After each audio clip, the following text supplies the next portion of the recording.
Hello friends, welcome to story by Rakesh. इस video में हम बात करेंगे HTML यूनिफॉर्म रिसोर्स लोकेटर्स के बारे में। तो सबसे पहले हम समझते हैं कि URL क्या होता है। देखिए, URL अनदर वर्ड है वेब एड्रेस का। मतलब वेब पे जो आप एड्रेस देखते हो उसे आप URL शॉर्ट में कह सकते हो। URL का फुल फॉर्म होता है यूनिफॉर्म रिसोर्स लोकेटर। अब URL के अंदर बेसिकली आपके वर्ड्स हो सकते हैं या फिर वो आईपी का एड्रेस हो सकता है। तो वर्ड कुछ जैसे w3schools.com हो सकता है और आईपी एड्रेस आपके नंबर्स में कुछ इस तरीके से हो सकते हैं, जैसे 192.68.20.50। अगर मैं इसको आपको टॉप में दिखाऊं, यहाँ देखिए w3schools.com जो यहाँ पे आपको दिख रहा है, ये बेसिकली आपका यूआरएल है। तो यूआरएल के अंदर बेसिकली क्या क्या हो सकता है देखते हैं। यहाँ देखिए, ये हमारा https://www.w3schools.com, इसके बाद HTML, उसके बाद HTML_URL_encode.asp। तो ये यहाँ पर इस पेज का यहाँ पर URL है। ओके, अब हम बात करते हैं कि URL जो आपको मैंने अभी बताया उसमें कौन कौन सी चीजें होती है, वो कैसा दिखता है। तो ये आपका सिंटैक्स है आपके URL का। इसमें आप देख सकते हो ये सारी चीजें है। अब सबसे पहला होता है स्कीम। स्कीम का मतलब क्या है कि किस टाइप का आप इंटरनेट सर्विस यूज कर रहे हो। मोस्टली ये आपको HTTP या HTTPS दिखेगा, लेकिन इसके अलावा ये FTP या फाइल भी हो सकता है। नेक्स्ट हमारा है प्रीफिक्स। तो प्रीफिक्स बेसिकली आपका है www। तो ये जो www है ये आपका डिफॉल्ट यूज किया जाता है HTTP के साथ। ओके, नेक्स्ट हमारा है डोमेन। तो डोमेन का एग्जांपल क्या है, यहाँ पर हमारे पास है w3schools.com। यहाँ पे आप अपना yahoo.com, gmail.com ऐसे कह सकते हो। This is called a domain.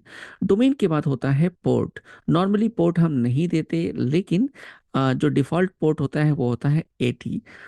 All right, next हमारा है पाथ। अगर आपका पेज आप किसी अपनी वेबसाइट में मान लो, जैसे W3 schools है, इन्होंने HTML का अलग ट्यूटोरियल बनाया है, CSS का अलग बनाया है। तो अपनी वेबसाइट में इन्होंने HTML का अलग फोल्डर बनाया, उसी तरीके से CSS का अलग फोल्डर बनाया, लाइक दैट। तो अगर आप किसी स्पेसिफिक पेज पर जाना चाहते हो जो किसी फोल्डर में है, तो आप पाथ में स्पेसिफाई कर सकते हो, जैसे यहाँ पर HTML दिया गया है। उसके बाद HTML के अंदर हो सकता है फोल्डर के अंदर बहुत सारे आपके पेज हो, HTML पेज हो, ASP पेज हो, ASP.NET पेज हो, PHP पेज हो। तो वो यहाँ पर देखिए पेज, क्योंकि ये ASP है तो default.asp पेज यहाँ पर दिया गया है। So this is all about URL। This is very important friends, तो इसको अच्छे से आप समझ लेना। तो देखिए, अब हम बात करते हैं URL इनकोडिंग की। URL को हम सेंड कर सकते हैं इंटरनेट में सिर्फ ASCII कैरेक्टर सेट के द्वारा।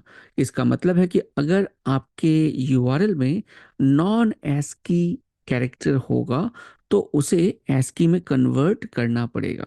ओके, अब जैसे कि मान लेते हैं हेलो गंटर, तो ये यू जो है आपका, ये आपका ASCII कैरेक्टर सेट में नहीं है।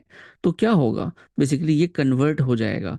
नाउ कन्वर्ट किस पैटर्न पे होगा, अगर आप UTF-8 कर रहे हो यूज और आपको अपने URL में ये पाउंड साइन यूज करना है, तो आपको आप जो भी यूज करोगे पाउंड साइन, तो ये URL पे कन्वर्ट कुछ इस फॉर्मेट में हो जाएगा।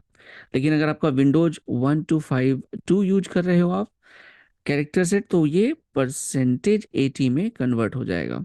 उसी तरीके से कॉपीराइट, रजिस्टर्ड और बहुत सारे कैरेक्टर्स है जो आप यूज कर सकते हो और वो ऑटोमेटिकली कन्वर्ट हो जाएंगे। तो यहाँ पे एग्जांपल में देख लेते हैं। यहाँ मैं सबमिट करता हूँ, यहाँ ध्यान दीजिए ये क्या, ये जो यू है ये बेसिकली नॉन एस की है। तो अब ये आउटपुट जब आपका URL में इनकोड होगा, तो जैसे यहाँ पे टेक्स्ट पास किया था हमने हेलो गंटर, तो यू जो है कुछ इस तरीके से कन्वर्ट हो जाएगा।